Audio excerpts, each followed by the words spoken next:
To the flag of the United States of America and to the republic for which it stands, one nation, under God, indivisible, with liberty and justice for all.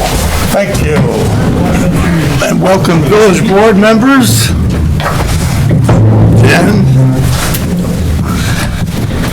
Yeah. Oh, and I thought we just had the female section. I got the male section too. Okay, welcome.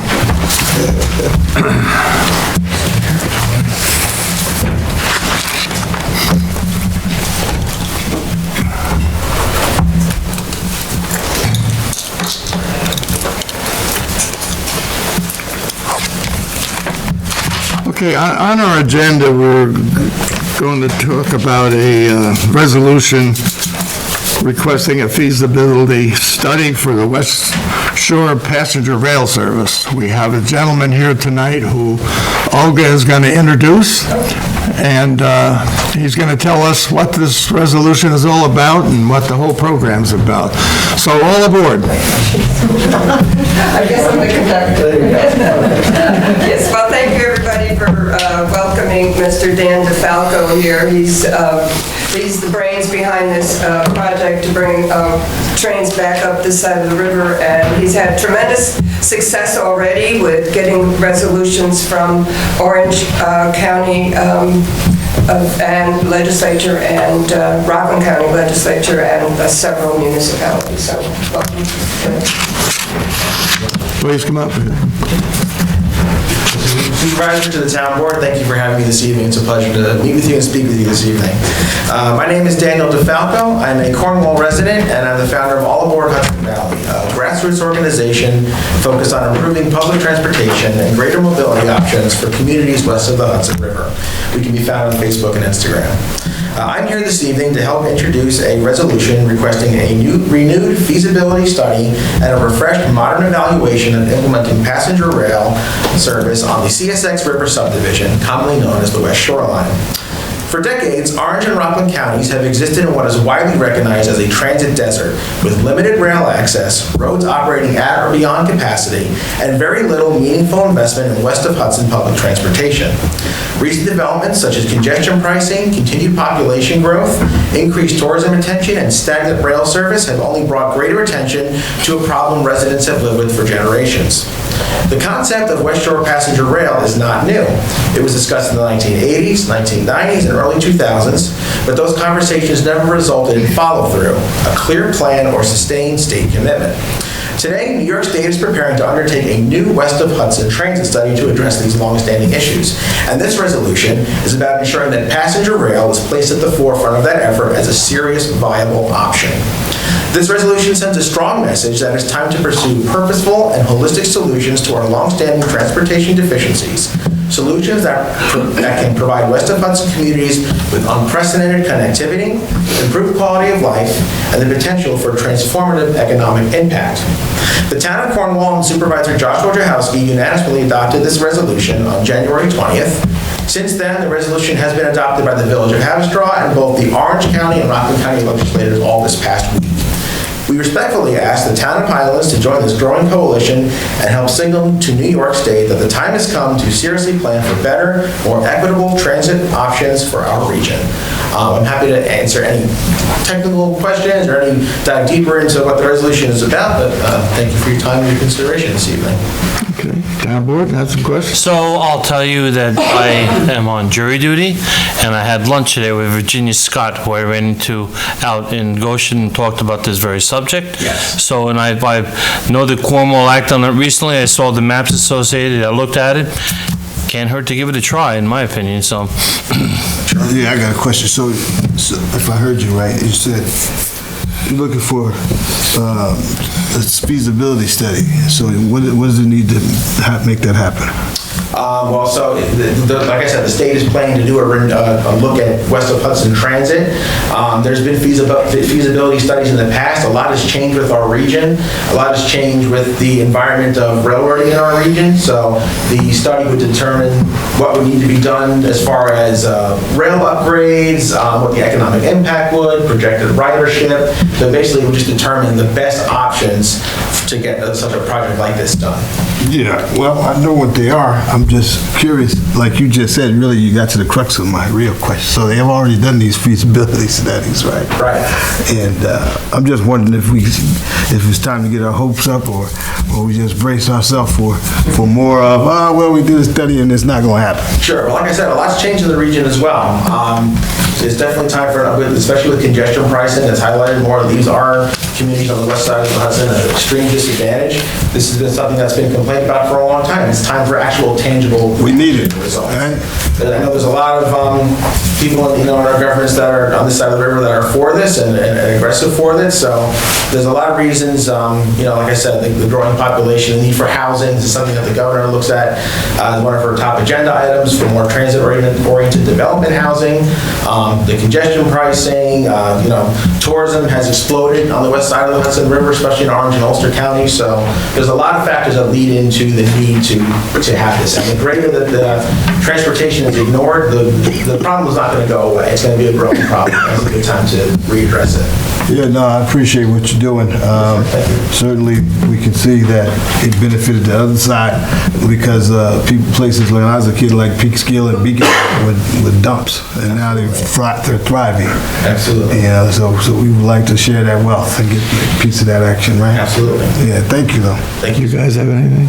Yeah, Dan, welcome. Thank you very much. Thanks for coming. So how far north is there a point that you're considering that is the north termination of that? Excellent question. The way I'm envisioning it, I kind of see an option as Newburgh for as far north as daily commuter service, but I also know that there's a ton of interest in Ulster County from New York City residents, and I know that maybe if you don't extend commuter service up there, you can maybe do weekend service, seasonal service, holiday service, things like that. And then if you want to take a larger regional look at it, there's even an option to put a brand new passenger train station in downtown Albany. The alignment for the rail is already there, and that opens up a lot of interesting possibilities as well. So that's something that the feasibility study would cover. What is the optimal, what's the best option for a northern terminus?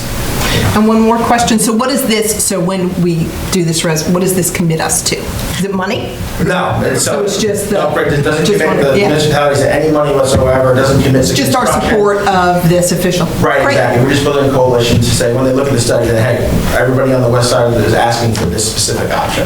Awesome. Do you work for the governor?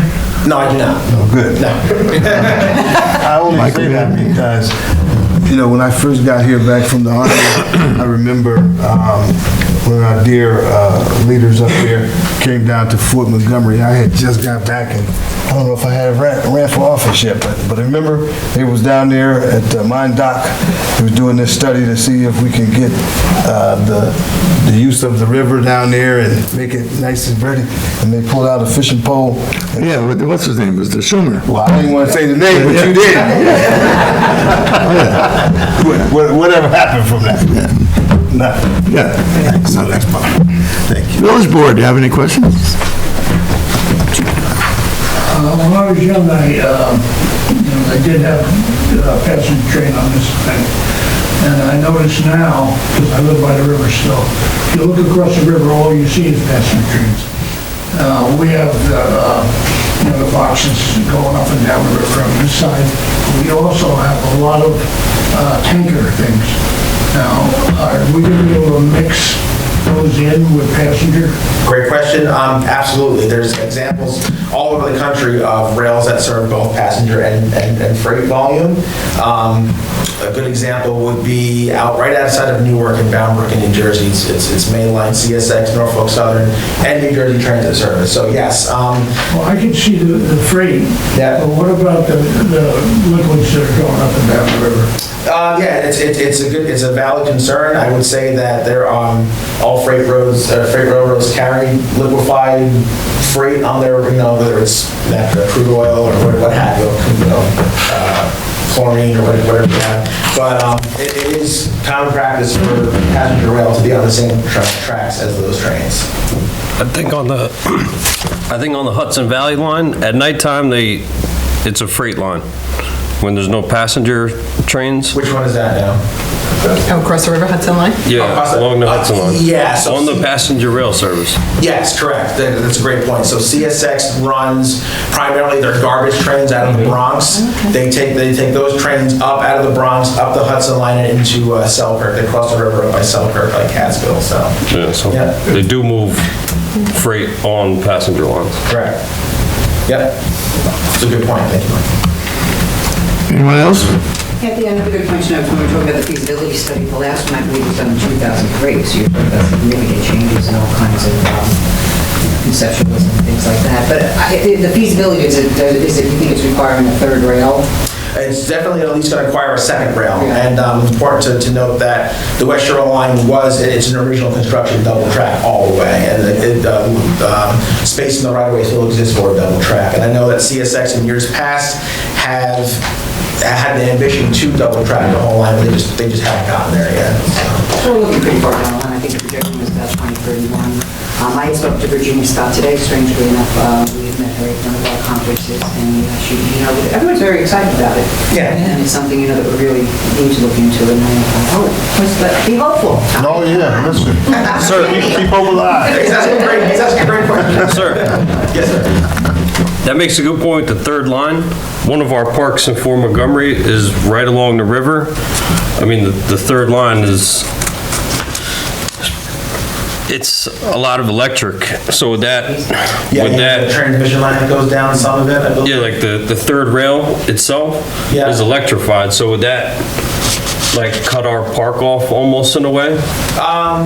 Because it has to be protected, the third line. So it would- depends, but so there may be instances on the line where you're adding a third track as a passing siding, so strategically you can go down to one track in certain areas if you need to, wouldn't be the end of the world, but if the majority of the line is double track, it still gives train dispatchers many areas to move trains around with extra load more efficiently. So again, something the feasibility would study would highlight is where you need to add extra track, or if it does need to go down to one track in certain areas, how to do that more efficiently. And that wouldn't stop. That wouldn't say, oh, we can't possibly do that. Because No, you'd have to- yeah, Good. yeah. Okay. Very exciting. Okay, anybody? Thank you very much, sir. And we're going to vote on the resolution tonight. Okay. Thank you very much for your time. Thank you, sir. Thank you. Thank you. Thank you. Before we get into the meat of the meeting, that sounds pretty good. Everybody knows it's cold. It's damn cold out there. We had a hell of a lot of snow, and all I can see is dollar signs. But besides that, I really have to thank you to our highway department and the work that they've done making roads passable, making roads safe, getting the snow that's been piled up on the corners. As soon as they got done doing the roads, they started knocking these piles down. And it's just amazing the job that they've done. And it really is appreciated by myself. And I appreciate the fact that the residents have shown their patience and their understanding as to what's going on. A shout out to our residents. Especially, at the same time, we have our, not just the highway department, we've have our police department out there in this cold, doing whatever they have to do, accidents, traffic, and what have you. Got the ambulance corps that put on a couple of extra shifts just in case. The highway department, again, not only did they have the men out there doing the work, they were prepared for the storm. We knew the storm was coming, and they were prepared for the storm. They had their equipment all set. They had their shifts and their men all set to go out, and they really did a tremendous job, and I appreciate what they've done.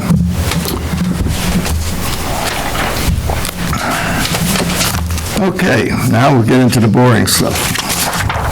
And I'm sure Richie will have something to say about this too. Richie is our liaison to the Highway Department, but we'll wait for your report. I've been told by the public they mute me because I talk too much, so I'll try and keep it low. Oh, okay. Is there any public comment on agenda items? Agenda items, no public comment? And I have the minutes of the meeting on January the 12th. Do I have a motion to accept the minutes as published? Motion. Second? All in favor? Aye. So carried. I have the minutes of the special meeting on January the 15th. Do I have a motion? Motion. Second? All in favor? Aye. So carried. Thank you.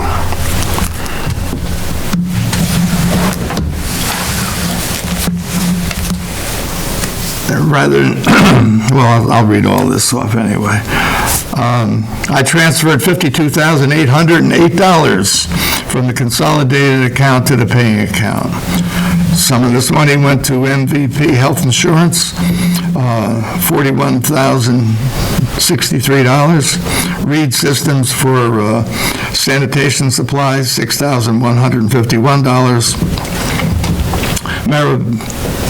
Marabito for energy products for heating and gas, $1,567. CDP HP dental insurance, which it was $1,284, and this is paid for by the holders of the policies. The town doesn't pay that. But it goes through the town, that's why it's being noted. CEJJ for a valve spool and handle kit for sanitation, $1,030. Everybody knows what that is, right? You know what that is? Yeah? Okay. I don't either. It goes on a garbage truck.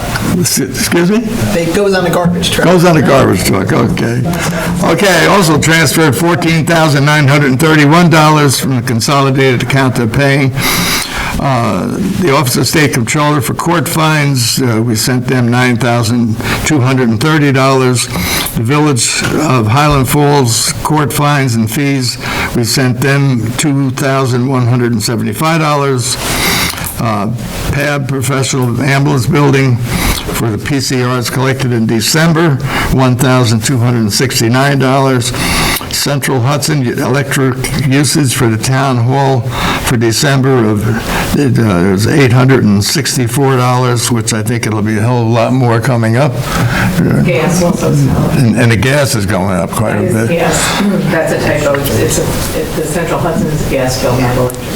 Perillo Electric Town Hall light replacement for, in December. That was part of a grant that Olga got us. No? That's a copy room light. This one's. Oh, all right, okay. I take that back then.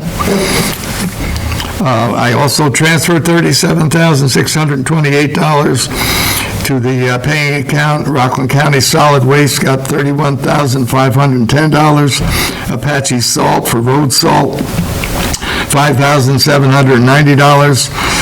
Porta Potty for Mine Dock and Brooks's Park for October and November, $249. And Partners in Safety for a physical for Debbie McCabe, $78. Any questions from the town board on the expenditures? Any questions? No? Then we'll go to board liaison reports, starting with Councilwoman Sporbett. Thank you. Thank you, Mr. Supervisor. Good evening to everybody. Good evening, everybody. Just a few things. For January, the Town of Highlands Volunteer Ambulance Corps was dispatched to 56 calls. They answered 52 of those calls. Of the 4 that went unanswered, the first 2 on January 2nd and January 11th Ambulance 385 was already out on a call, and on the 20th and 21st, there was no driver or EMT available. On the 20th, it was handled by Garrison Ambulance, 21st by New Windsor, and then the others were, the first two were handled by New Windsor. So we thank them for their assistance. And as always, we are looking for volunteers for the Town of Highlands Volunteer Ambulance Call, Ambulance Corps. Also, with the ambulance, they had a little incident last week, 385. They were actually taking a patient over across the river. There was an electrical fire that started in the ambulance itself. So they were able to safely pull over. They called 911 to come, so that, who took care of putting out the ambulance. They were able to get another ambulance to take the patient, got to the hospital. Everybody was safe. And we're going to see 385 is very sad right now for a number of reasons. But so we're going to see what's going to happen with that. I'm going to talk to Jeff later, because I think that he talked to you. We're trying to see what our options are for a loaner for a second ambulance, because there still is a new rig that'll be here any day. We're still waiting for them to come. The company that has manufactured the ambulance has had a lot of issues. Okay, all right, so it won't be till June. Okay. So during manufacturing process, they had all the floods because they're in North Carolina, and then there was landslide. There's been a lot of challenges for the company that makes this ambulance. So yes, so we're going to see into a loaner for the couple of months now that we're going to be without the second rig, and we'll talk about whether it's going to be feasible to try to repair the first rig first time. But we'll come back and revisit that. Otherwise, I've been holed up in my house, like not wanting to go out, just trying to keep water running through my taps and trying to keep my attic from flooding. This week, the zoning board meets on Wednesday, and what is on the agenda is Rick Minicozy, who is going to bring his application for the renovation and his plans for the Key Bank building on Main Street across from Seatown Marketplace there. So this is not the public hearing, so there will be some discussion between the Zoning Board of Appeals and him, but I don't know that it's going to be a full-blown presentation for that.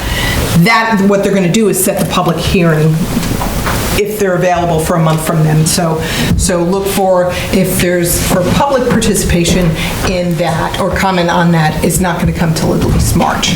So other than that, I think that's everything that I have. So thank you. Thank you, ma'am. Councilman Leahy? Well, how's everybody doing? For the town recreation, the skiing and snowboarding event on West Point was a success. Youth basketball continues through the end of February. Girls basketball night at O'Neill. Girls senior night is this Friday. The boys basketball night is next Friday. At both games, both divisions will do warm-ups and play games during the halftime.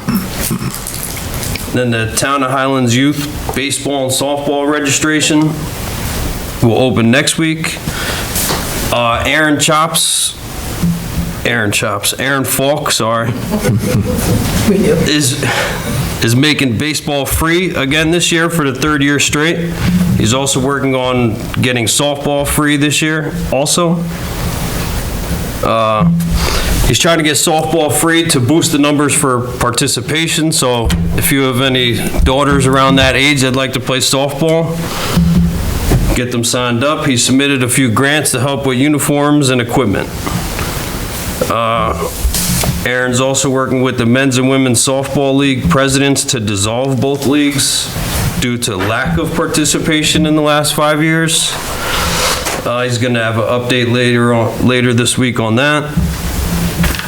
The girls' basketball night at West Point is next week. They're partnering with Cornwall to do another halftime game like they did a few weeks ago. March Mania is scheduled for March 13th and 14th this year. They're looking for people to sign up, volunteers, kids that want to play. Right now, he has about 30 free pairs of Nikes and over 10 sports jerseys to give away free to the kids, among many gift cards. Even if your kids aren't playing, or us grown-ups, just to go watch us, support the local kids. You know, that'd be great for them just to see everybody there cheering them on. One more thing, I was with Richie this week. I stopped by and saw him while he was up there working up at the highway department. He was giving me the lowdown on everything. One surprising thing I noticed, in January, 20 days of the Dial-A-Bus ride operating, they had almost 400 people. As somebody who's lived here their whole life, that was super surprising. I didn't know that many people ride the Dial-A-Bus. I think that's great. The service is very easy. You call the number, and shout out to Debbie, the Dial-A-Bus driver. She's doing a great job. 400 rides in 20 days. So That sounds great. But you know, the best part of your report was baseball. You know what that means? Baseball. We're getting out of this winter. Right? Baseball. That was the best part of your report. Councilman King. Okay, good evening, everyone, and good evening, everyone at home. Very, very brief notes, but in the line of what everybody's been talking about, and that primarily is weather. Weather. So before I go there, we just want to reiterate what the town supervisor has said, that our police force and our highway has been doing extremely heroic job out there. Just want to thank you, Chief, and all the officers for all you do normally, but then under such extreme conditions, it gets even more challenging. So, yeah, if you forgot, we got about over 19 inches of snow back in January 25th and 26th, which made things a little hazardous out there. And one salute goes to our professionals in the highway and the police, but then what I noticed is some other things that tend to occur under these extreme conditions, and that's community members step up. And so one of the highlights I like to make, the cafe down the street here, what's the official name of the cafe? The New Bean and Barrel? The New Bean and Barrel. Yes. The New Bean and Barrel, that is it. I want to say thank you to the New Bean and Barrel. During the night of the snowstorm, they came in and provided hot beverages and soup for those men and women who were out working under those conditions. I thought that was a big deal for them to have that type of awareness and put themselves out there during that cold weather. So thank you to the New Bean and Barrel. And I like the vibe in there too, by the way. It's just really nice. I plan to come back and visit you all. And I'm sure there was other businesses, because what I noticed the next day, even during the snow, is other people were open. So just imagine some people needed something to eat, they had somewhere to go. So thank you to all of our businesses out there. Now we go from snow to extreme temperatures. And so if you hadn't paid attention to the news, we had probably a good 3 to 4 days where the weather essentially went below zero. And in terms of wind chill, I mean, well below. So you're talking almost 20 degrees below zero. Having served in the Army up in Alaska, I can tell you that weather can kill you, and it will kill you, and it will give you permanent damage from stuff like instant frostbite. And so you have to be mindful of this. But for the most part, by and large, we weathered the storm. However, we still have some challenges. I would like to give a shout out to the village board, because when the storm was coming and brewing, we worked together to posture ourselves as much as possible. It's only so much we can do, but what we did try to do is identify some places where if folks were in big trouble with the weather, we can at least get them taken care of. One of the places, I talked to the mayor, I talked to trustee Jen there, how do you say your last name, Gargiulo? Gargiulo. Yes, she was phenomenal, she was on point, she was out there at the tip of the spear. She and I had a chance to talk about how we would address certain things in the village, and we designated the senior center as the place to go if people were in trouble. And then likewise, out in the town, out in the Fort Montgomery area, we identified the American Legion, talked to Commander John Flynn, who was saluting the flagpole, ready to go.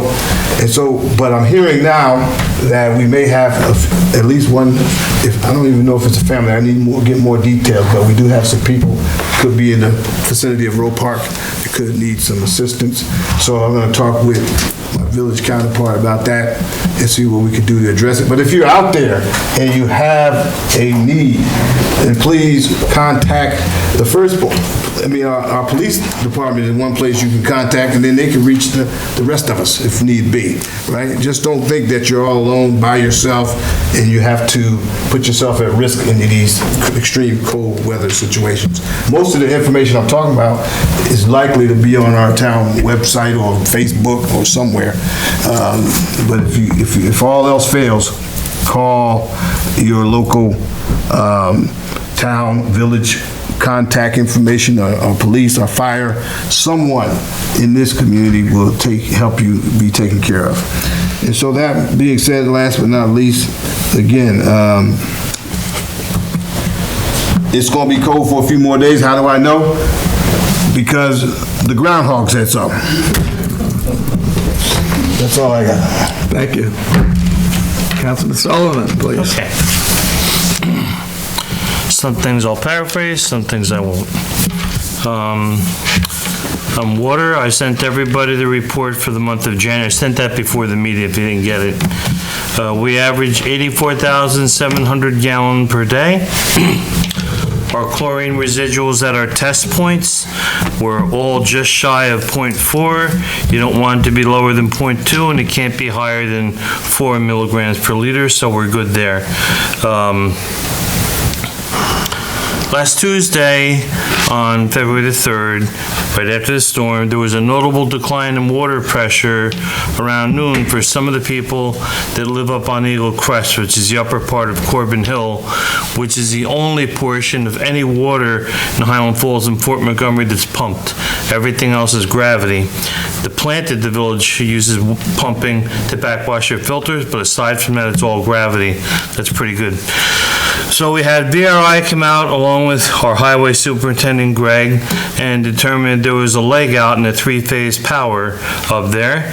So I wasn't in town at the time. I had them bring in Mike Perullo, electric and power generator, because I was worried everything was frozen up there. So the long and short of it, we had to have Orange and Rockland come also. The long and short of it was, it's been so cold, and I'm not going to say specifically where, we had one of our accounts run out of oil over the last couple of weeks, and up at Corbin Hill, our propane tank ran out of propane, and has a remote cellular sensor for the company to know that needs to be filled. Kelly will share the invectives that I directed toward feral gas, and I think she did too. So we got that resolved, and I thought everything was frozen up, but thankfully, Greg and all those people, as tired as they were there till 10 o'clock that night to get that rectified. On the sewer, for January 2026, we averaged 82,000 gallons per day, which is about 68% capacity. Back in November, you may remember I talked about, we had TAM come do closed circuit television of our main corridor in Fort Montgomery, from the Fort Montgomery School to the Bear Mountain Bridge Hotel, both sides of the road.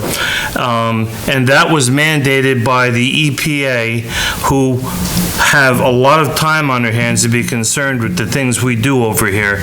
And in doing so, now that took a while to get the thumb drive with the videos and the report, The EPA emailed us last week, Bob, I think, was shared on it. They want that report now. I'm not gonna have the time, so I'm gonna give it to the engineer, John Russo. He can work it up and send it to them, and hopefully that keeps them happy. So in our whole system, which is about 10 miles, we've TV cameraed 3/4 of it in the last 6 years, and we have a little bit more to go along the Hudson River down there. So, happy to say that nobody's finding us or putting us in jail at the moment, so that's good. With the DPW, I've spent a lot of time up there lately, helping the boys out. We're having a very successful search for a new, I'm going to call administrative assistant. Last time I looked, there's 12 people on Indeed to put in. So we have some work to go through, and a lot of them look very, very good.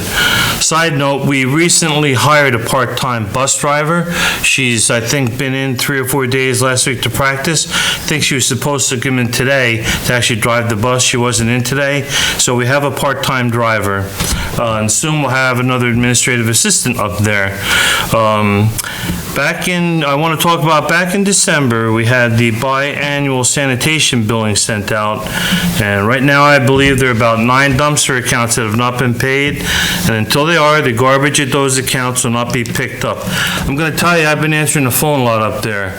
And there's a lot of angry people when you don't pick up their garbage. So I go out of my way to call them.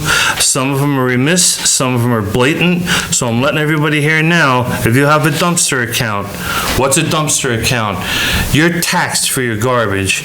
If you have a dumpster account, it doesn't always mean you have a dumpster. It means you're paying extra money for the extra cans you have, or perhaps a dumpster, or perhaps 2 dumpsters, or whatever. I think we have 92 dumpster accounts altogether, something like that. Some were recently updated last year, and those are the ones that are mostly giving us trouble. Just wanted to bring that to your attention. And with bulk pickup, if you call up there now, the voicemail's been changed. Call the sanitation line. It's about a 15-minute lecture where I tell people that your garbage can is supposed to be facing a certain way. You're supposed to have an approved can. They're supposed to be ample. You're not supposed to have 1 can with 15 bags of garbage alongside of it and on top of it, et cetera, et cetera, et cetera. So with the snowstorm, we gave everybody a reprieve. It was a mess. I think it was on January 23rd, a text message was sent out telling the people in Highland Falls to put their recyclables out on Tuesday rather than Monday because of the storm. That text message, I wish it would have evaporated, because I can't tell you how many phone calls I've gotten. People think that's a permanent thing. So Mondays are recycling in the village of Highland Falls. Fridays are recycling down in Fort Montgomery, excepting for this weekend coming up, which I'll talk about in a minute. And down here, and I'm just going to come out and say it, down at 173 Main Street, which is a property that has a ton of violations against it, there's a couch sitting down there. It's been there for about a month. We know about it. It doesn't have bulk pickup. It wasn't listed. It's buried in snow. We're aware that it's there. They've already gotten a couple of advisory notices for it. I probably have 10 phone calls up there from people, let me know the couch is there and that we need to pick it up. We're aware of it. So the snowstorm, everybody gave out accolades, how hard they worked, and some of the things you don't see, they have a snow blower, and I think the village recently got a snow blower too. And one we have is pretty new, but during the crux of the storm, the wiring harness went bad. So after all that time, Greg had to drive, I think it was to Ellenville, to get it, and the mechanic stayed and put it back in, and they went out that night working with it as soon as they could.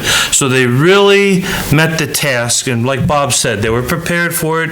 We had some equipment that took a beating. Don't think it didn't for a minute, but they're on top of it, and I'm really glad we don't have another one coming anytime soon, because it would be a challenge, you know.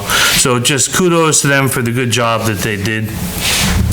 And with Olga and the Citizens Environmental Advisory Committee, along with the people involved with the Together We Decide movement and the Resiliency Grant, had a very nice program at Holy Innocents a week ago from yesterday.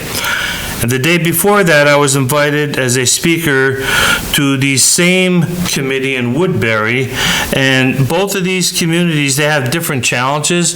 They're both really putting a lot of time and effort with a lot of community people giving advice, phrasing, letting people know what their issues are. And Olga, that was a very nice affair. Thank you very much for that.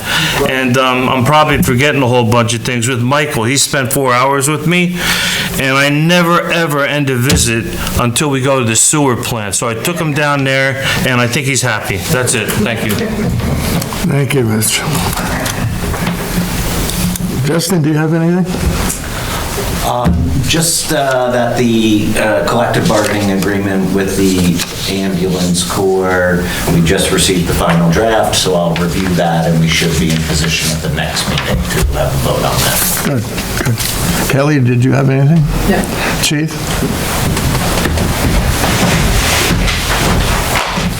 The police department stats for the month of January, we responded to 783 calls for service. We initiated 102 traffic stops. We wrote 62 traffic tickets, made 1 arrest, handled 4 cases, and 13 motor vehicle accidents. Any questions? Thank you.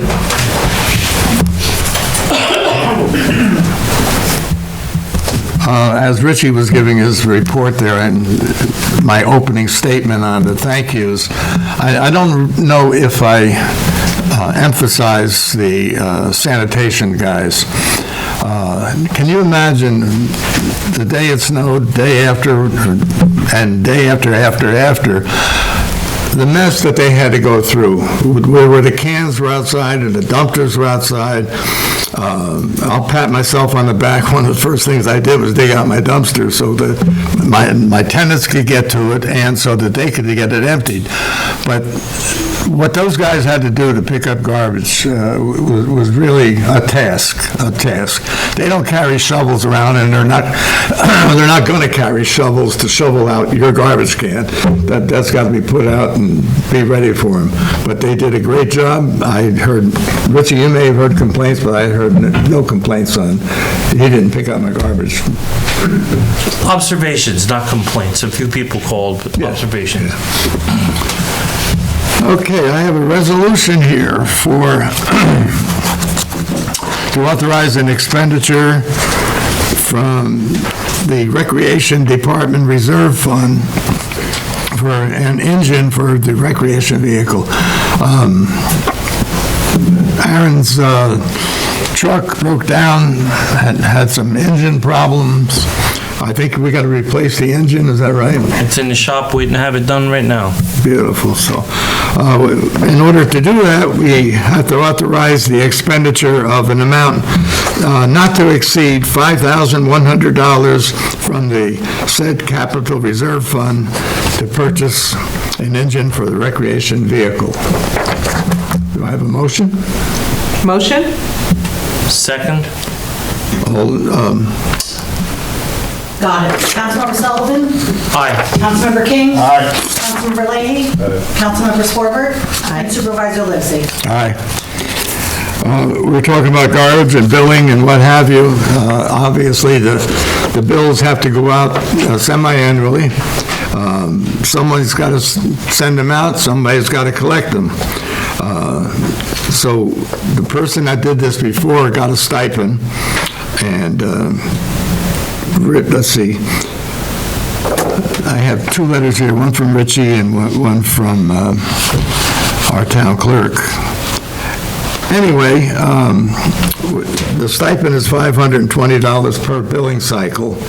I would like to see the deputy town clerk get this stipend for this particular billing cycle.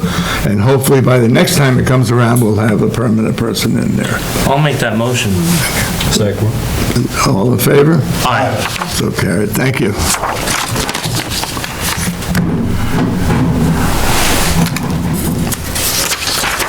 And by the way, that amount is $550. 20. $520. The two will look like a 5.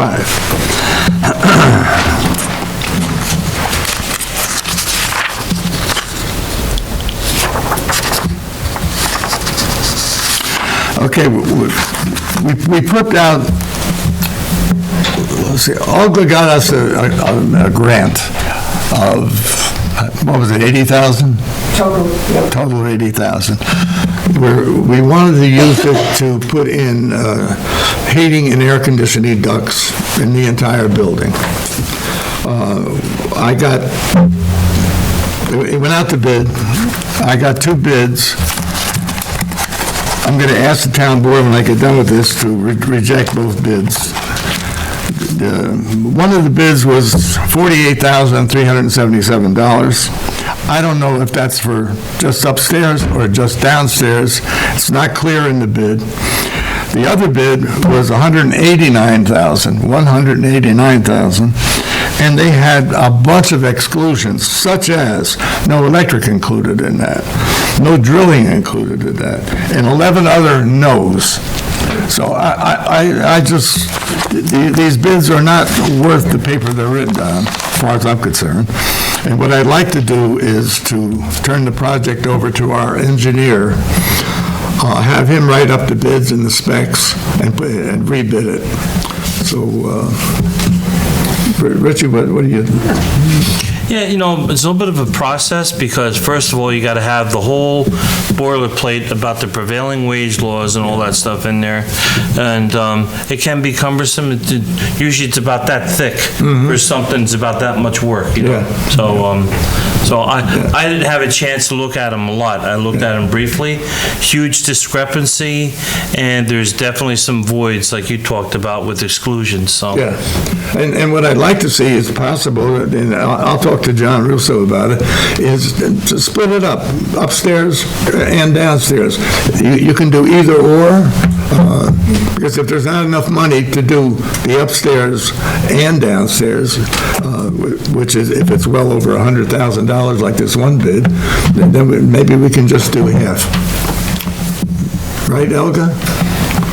That's a bit of a shock, that price. That Yeah. price is shocking. Oh, gotcha. We got preliminary estimates earlier on half the building, and Yeah. I don't think anybody topped out over 40. So, I mean, to have, that's, I bet you I know who that was. So, should I have a motion to reject the bids? I'll ask for a motion to reject the That bids. motion. Second. All in favor? Aye. So carried, thank you.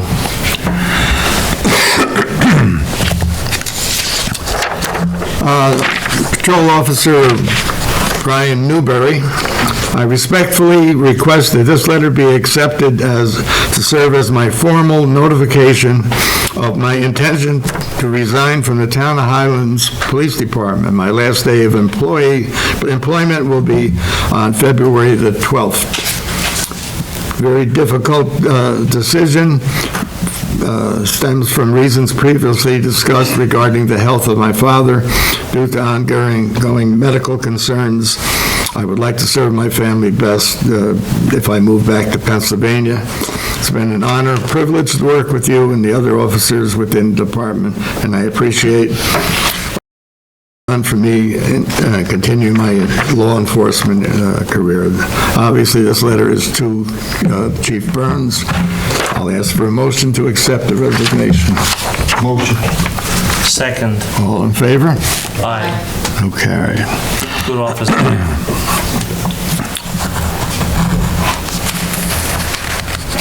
The building department has sent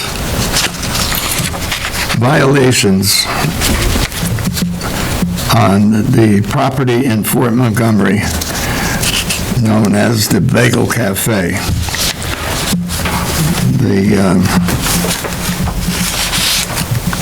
have, I think it's a month, correct me on this, about a month to answer the violations, which they have partially answered it. Actually, I'll read part of it.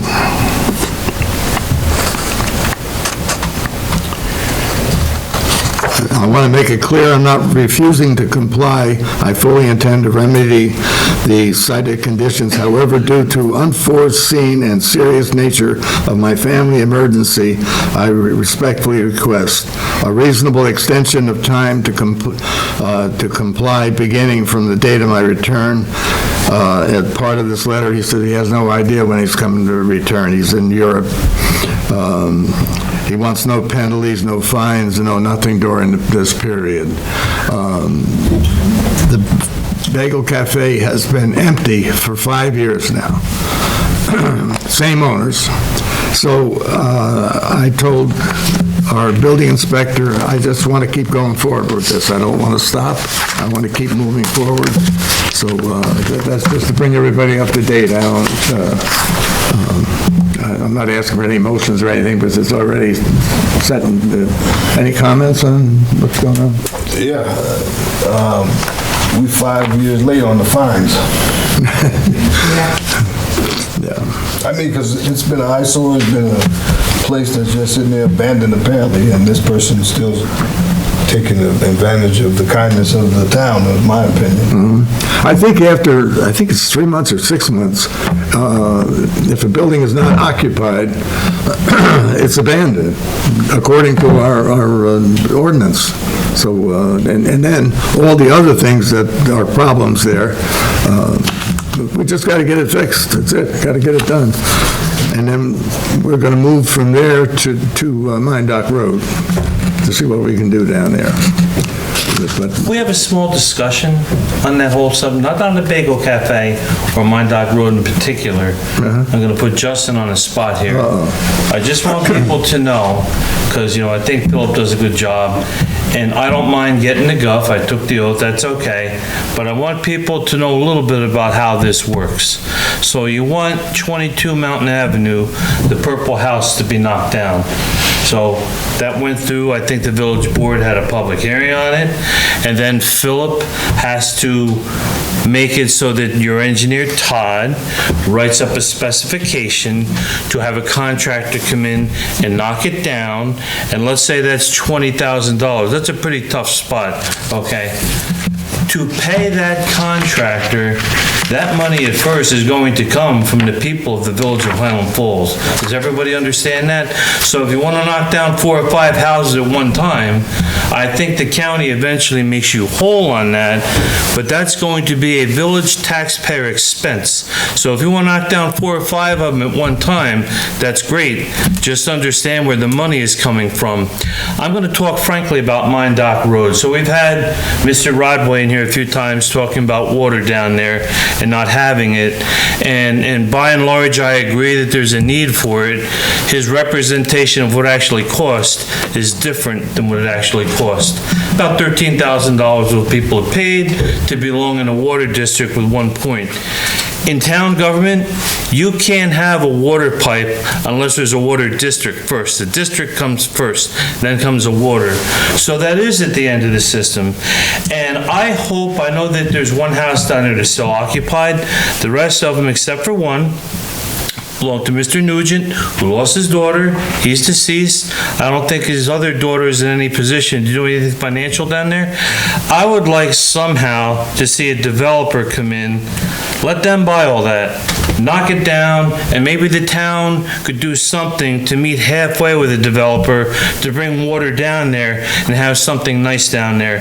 If we get into the business of knocking all of them down, like I just said, you're into this for over $100,000 of cost. And I don't know how many years it would take the county to make you whole again.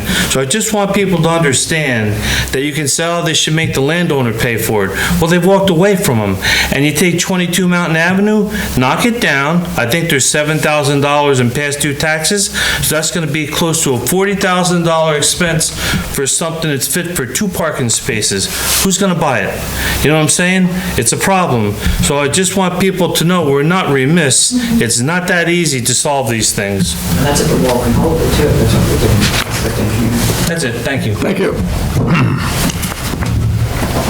Continuing on the agenda, I have the resolution to support the feasibility study for a West Shore passenger rail service. We heard from the gentleman that's behind this, and I'm not going to read the whole resolution. It's what they sent me asking us to endorse it. So I'll ask for a motion to... Motion? I'll second it. Roll call. Sorry. Councilmember Sullivan? Aye. Councilmember King? Aye. Councilmember Leahy? Aye. Councilmember Swarber? Aye. And Supervisor Livesey? Aye. There you go, sir. Well, this will be sent off to the governor, State Senator Jim Skofus, Assemblyman Chris Ekas, Congressman Pat Ryan, and New York State Department of Transportation, and other agencies that may desire it.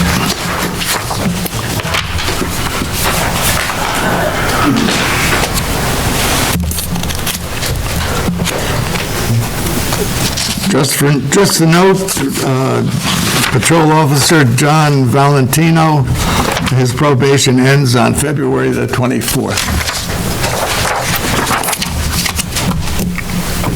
Board of Elections sent me a notice, we'll call it, that press release, fall in love with your party on Valentine's Day.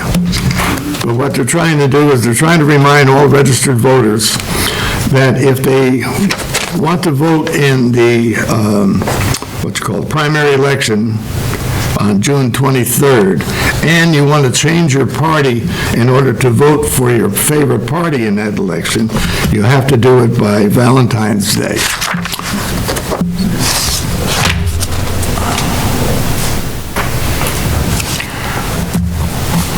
Okay, I have a note from our dog control officer that she thinks she'll have a problem passing her inspection from Ag and Markets because we still don't have the fence around the dog pound. That's in progress. I could safely say that FEMA is kind of holding it up on us. Because FEMA can say, just go ahead and do it, but we've got some,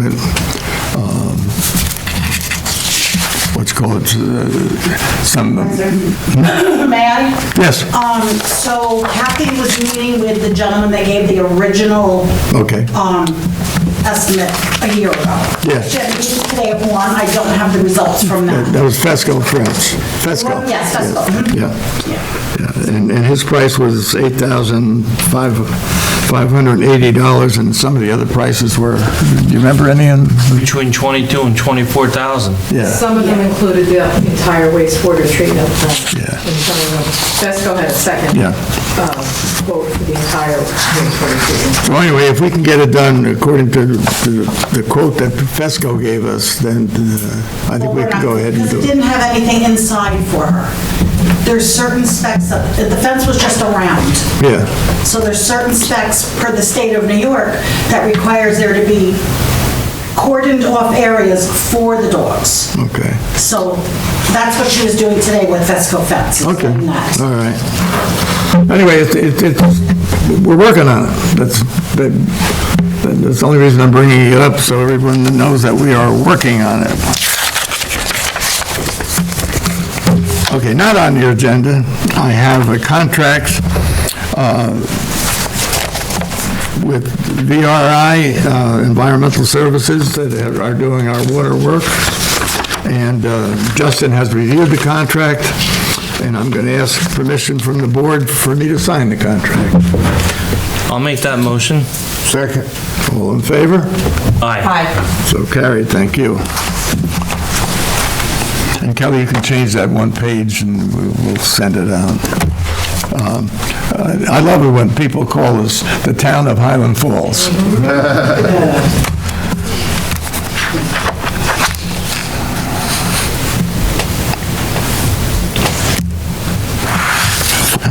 I think that's all I have. Oh, no, it's not all I have. Oh, yeah, we brought up this HVAC system, so that's all I have. Anybody have anything else? Yeah, I had a question for Kelly. Yes, sir. I forgot to ask. Under the circumstances we are under a state of emergency, or we have these disaster things like you gotta activate the Legion to put some people in there as emergency warming shelter kind of thing. Is there anything to do this, maybe the legal realm too, to be able to, because now the Legion then incurs some sort of cost to heat that place, right? In those circumstances, maybe above their normal situation. What kind of town relief could there be for something like that? If any? So, sure, I mean, plenty of not-for-profits offer these types of services within their mission for their community, but if you wanted to pay some of those additional expenses, you would need some type of written agreement with that facility or with the American Legion Administration. Senior centers. Yeah, applies to the senior center. I'm just thinking, okay, so let's say we didn't get it all the way buttoned down to this situation, but now we're taking some lessons learned. And as we go forward and we say, the next time we're gonna activate one of these facilities, we've already started these agreements, memorandum of whatever. Yeah, it's just a short memorandum agreement, but you need something to justify the taxpayer expense that. Yeah, maybe something like in the case of an emergency, we agree to pay you X amount of dollars per day for the use of your building. Okay. Correct. But what about the American Legion? What about liability? Because senior center is village, town. What about the liability aspect of the American? Sure, so they're really, in most instances, right, the not-for-profit is taking on the responsibility and the liability. Again, everything in theory is negotiable and can be talked through, but it's usually being put on behalf of the community, right? Senior center is an easy example, right? Because you already own that facility, so everything's just handled.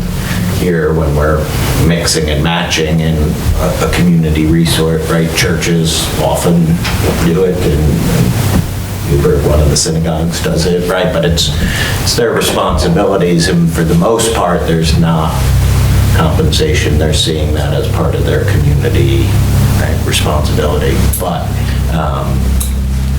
certainly,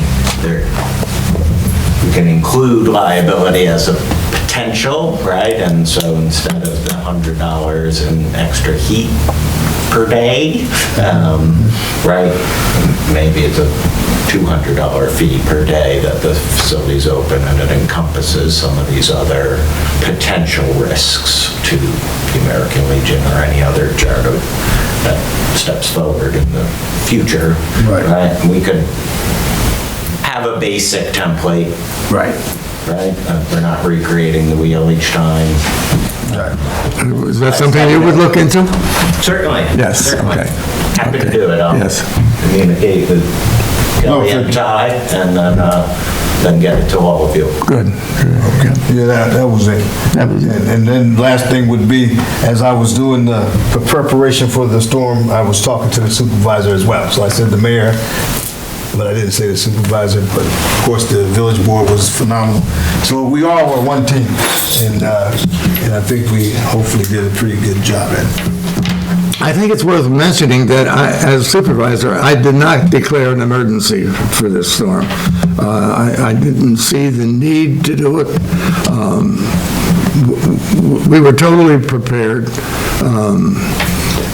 In these,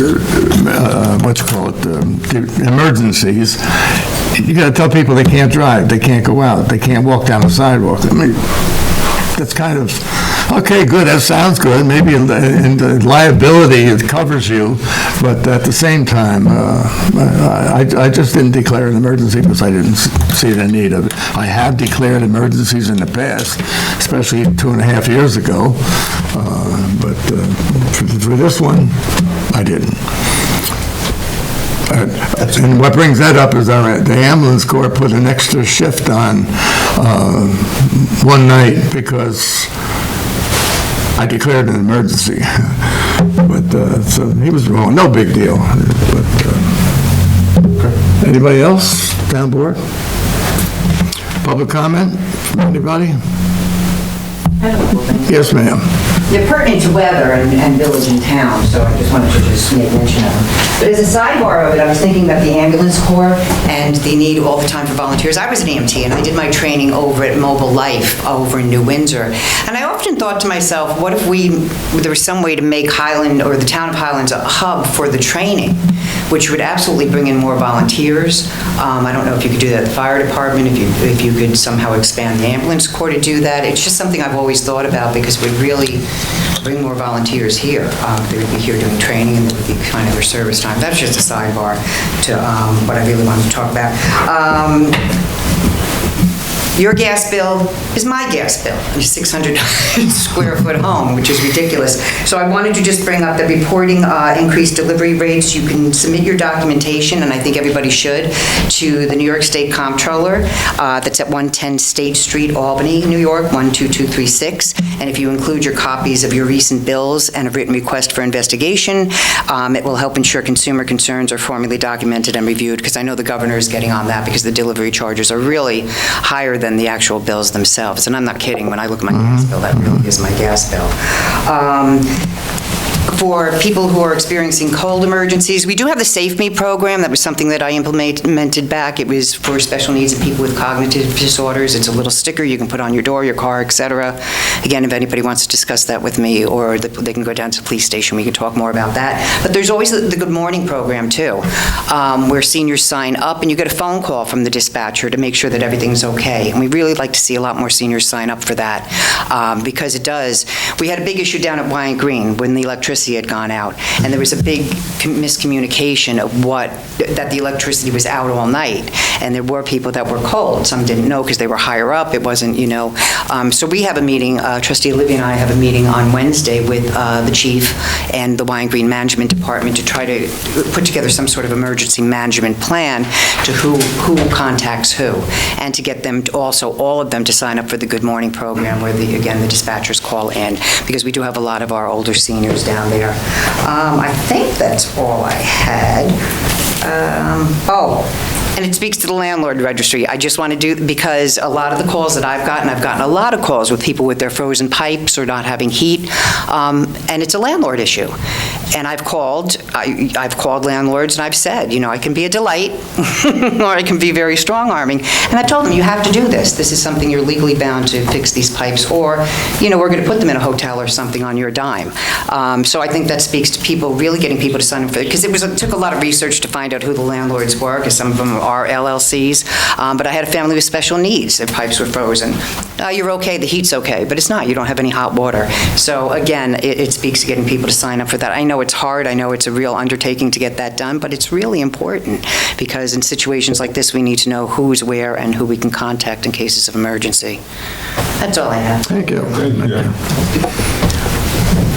The people that have no heat, I wanted to mention this before, everyone up here, all 5 of us, have a telephone number on Facebook or on the town page. We all have our telephone numbers there, correct? Pretty sure. Yeah. But it's on Channel 23, so... I don't think it's on... I think it is. If not, it really should be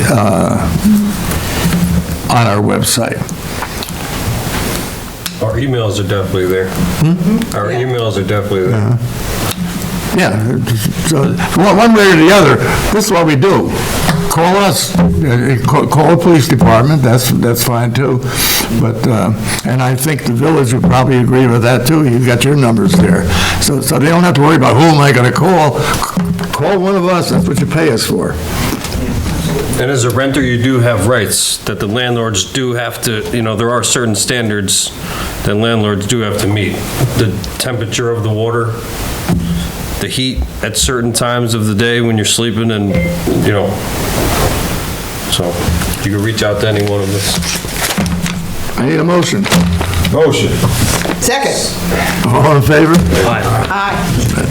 Thank you very much, everyone. Thank you.